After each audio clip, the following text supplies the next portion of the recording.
Hey guys, it's weekend and I'm about to mix my lovely no knead style ciabatta bread. Why I chose this particular recipe to show you the method of is because it's difficult to communicate in writing, so I have obviously put the steps in the book, but I thought let me show you how to go through the steps, because this is not how you make traditional bread. Traditional bread you would be kneading and kneading and kneading, and it's soft and stretchy.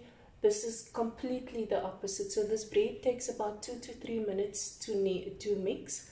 It is very gloopy. The dough is very loose, very gloopy, but you create volume by proving it at 30-minute intervals with lots of folds in between. And I thought that I would share that with you. So it sounds intricate, it sounds difficult, it sounds like a lot of work, but actually it's very easy.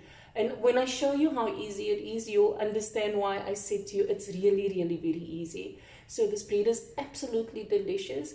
I've got about 8 cups of flour here.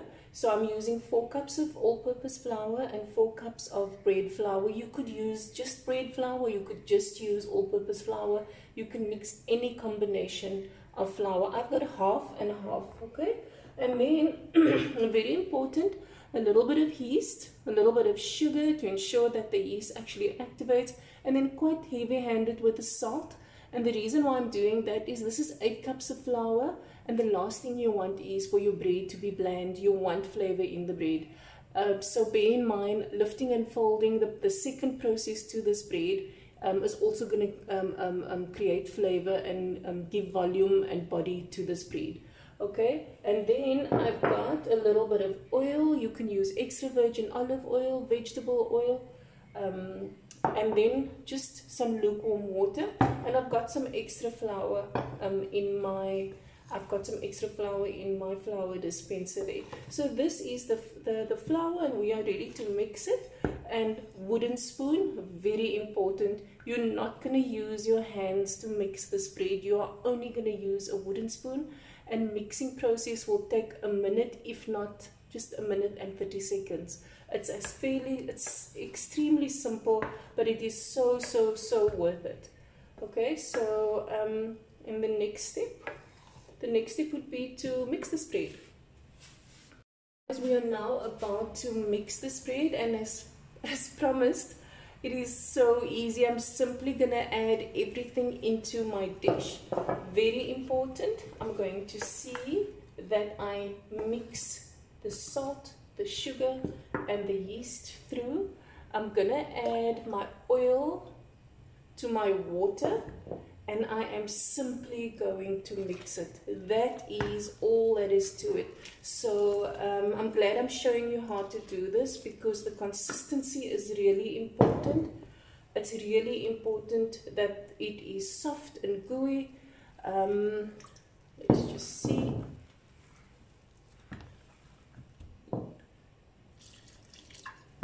This is exactly, I think that would be plenty.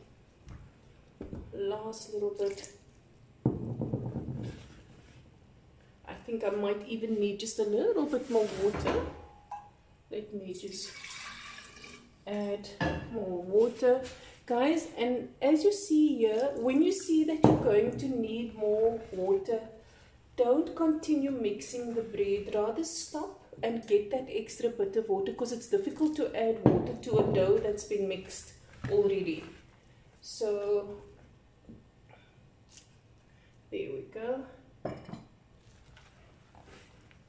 And this is exactly what I want.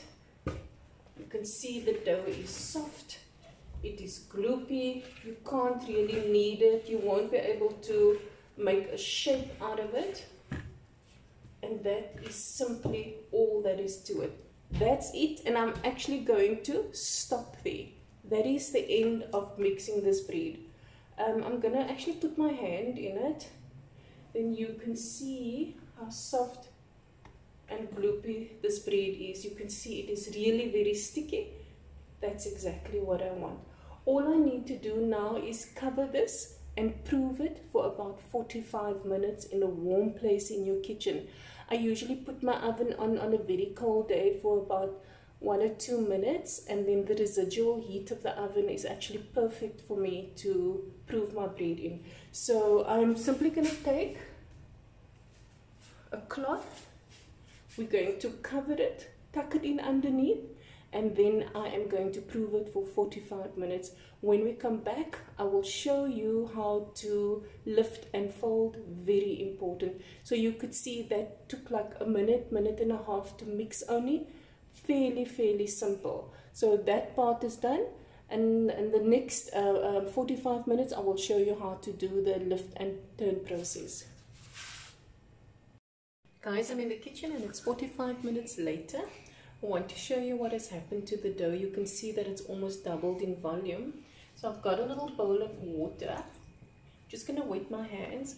It's very sticky, very gloopy. So what I want you to do is look at this as a little square, and each side of that square needs to be lifted and folded onto the other side. And that's it. It's a simple process, okay? I'm going to take my hands underneath here, lift it and fold. Then I'm going to go to the opposite side, pick up the dough, lift it and fold. That's the second fold. And then this side and that side obviously needs to be done. I'm going to lift it and fold it. And then the opposite side, the last side. And that is the only thing you need to do, lift and fold. And you can see that it's starting to get volume. So you're never going to poke your finger in it. You always want to maintain that. So that is it. And you're going to repeat that process every 30 minutes for 3 times, and that's it. And every time you are done with the lift and fold process, you will see that the dough has gotten bigger and bigger in volume.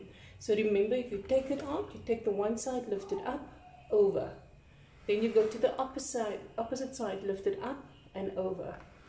Then the third side up and over, and the fourth side up and over. And that's it. And always wet your hands so that it doesn't stick to your hands. And then you are going to close it up and prove it for another 30 minutes.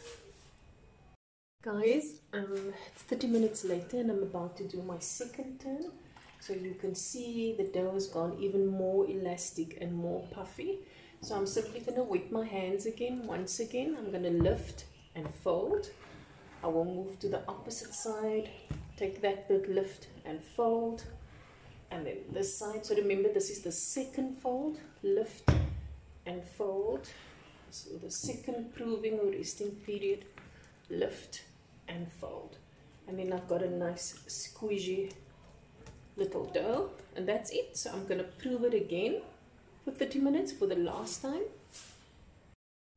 Guys, I've just taken the dough out again, and you can see it's grown in even more, very light and fluffy. I'm going to wet my hands, and I'm once again going to do another lift and fold.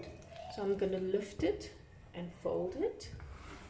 This side again, lift and fold.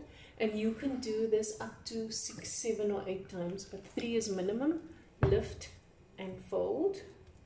So remember, I'm never going to poke my fingers right through it. I'm just working gently with it. Lift it up and fold it. So you can see it's like one big squishy ball. So always remember, lift it, fold it. And then the opposite side, lift and fold. The opposite side, lift and fold. The opposite side, lift and fold. So a little bit of patience is needed here, but it's absolutely worth it. I'm going to put it back into my warm oven for another final 30 minutes, and then I will show you how to shape the loaves, and then we're going to bake it. So remember, you can do this 5 or 6 or 7 or 8 times. It's completely up to you, but know that every time you are willing to sit out that 30 minutes between proving, you're just putting more flavor and more volume and more just deliciousness into your bread. Back in the kitchen, and the dough has done proving, and I want to show you. You can see that it's completely doubled in size. It is soft, it is squidgy, and I'm shaking it so that you can actually see the consistency and the texture of it. So what I'm going to do now, I'm going to firstly put a little bit of flour on top, And then I'm going to put flour on this work surface. And the reason why I'm doing that is because I don't want the dough to stick to the surface. And you are simply going to take the bowl and you plonk it down and watch how it's going to drop out. Okay, you just leave it, gravity will take effect, it will help you. And when you do that, the whole piece of dough will just plonk out. So it's lovely, light and fluffy. And this is exactly what we're looking for. You can smell the yeast. Looks like an ugly mess, but believe you me, it's going to be so delicious. And now what I'm going to do, I'm going to sprinkle flour on the top. And the idea is really, and guys, you need one of these, okay? The idea is, and you see when you do that, you're actually moving it around. And the dough is not sticking, because remember there's flour at the bottom, there's flour in between each layer, and you can see you've got one big piece of dough like that. This is exactly what I want, and I'm now going to cut this in half and move it away.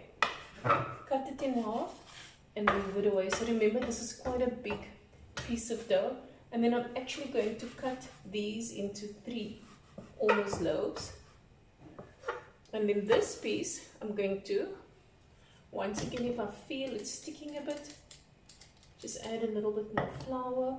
I'm going to do the same one. So we actually got 6 loaves out today. Of course, you can just make big loaves, 4 big loaves, or 7 or 8 smaller loaves, and that is what I want. Don't worry about the shape at this point. So now what I want to show you, you can see that it's wet here. So never poke your fingers in the dough. You always just want to ensure that you're dusting it with little bits of flour. Okay, so I'm going to do that. I'm going to almost roll it like a little Swiss roll, and that's how I shape the bread. That is 1 loaf done.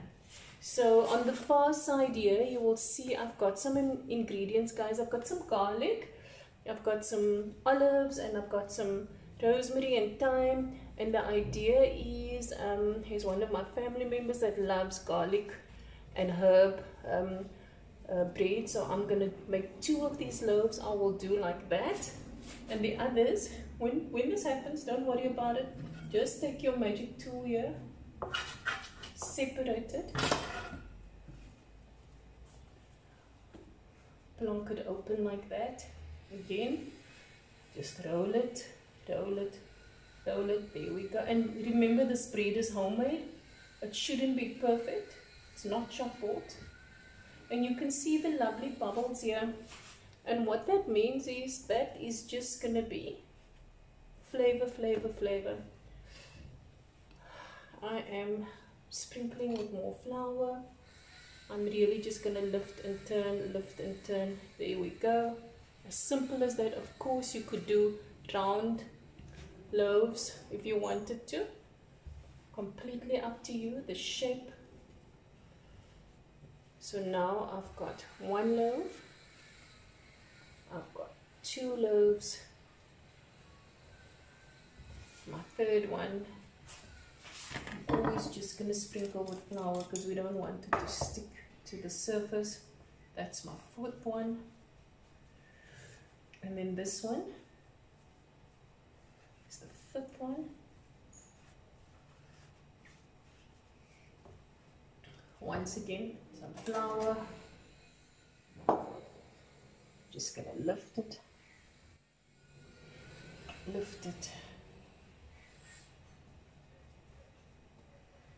and this is the 6th one.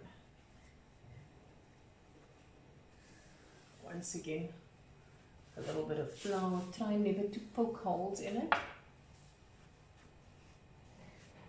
Here we go. So what I do, almost, I take my tool and I kind of almost shape it. Just reinforce it. When you do that, use your hand and your lovely magic tool. I promise you this tool, this pasta maker or pasta cutter or pastry knife, whatever they call it, really makes such a difference. And under this one I'm actually going to put a little flour because I see it's sticking a little bit. So now what I want to do, I want to make 2 of these loaves. I want to incorporate garlic, olives, and the rosemary and the thyme. Okay, so 4 of them I'm actually going to keep as they are plain. But remember, I told you I've got 2 family members that love the ones with the garlic and herb. So I'm going to choose this one. And what I'm going to do, I'm going to open it up like that. And I'm going to sprinkle some garlic. I'm very heavy-handed with the garlic. And here I've got some chopped up thyme and rosemary. Maybe a little bit more rosemary. Simple as that. A little bit of olives. I've just pitted these olives. And I'm going to do the same process that I did earlier. A little bit of flour. And now I'm going to do my lift. You can see that. I'm going to do it from this side, lift. I'm going to do it from this side, lift. And that is my 1 loaf. So I'm always going to see that the sealed bit is at the bottom. And then for added flavor, more garlic and more herbs. Or garlic. Can't go wrong with garlic, guys.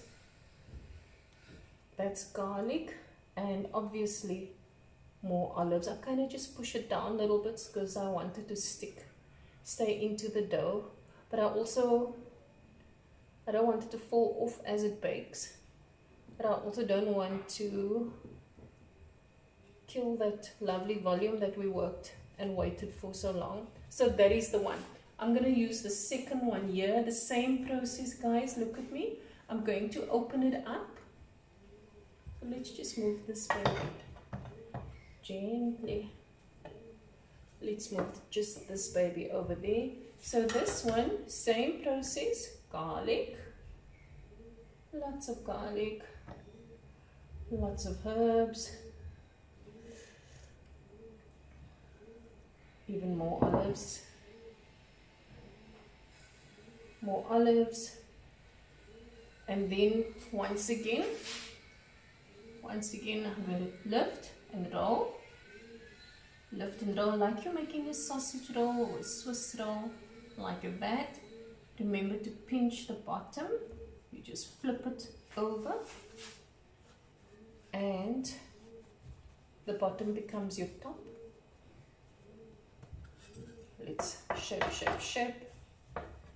Shape, shape, shape. Some garlic. The last bit of garlic.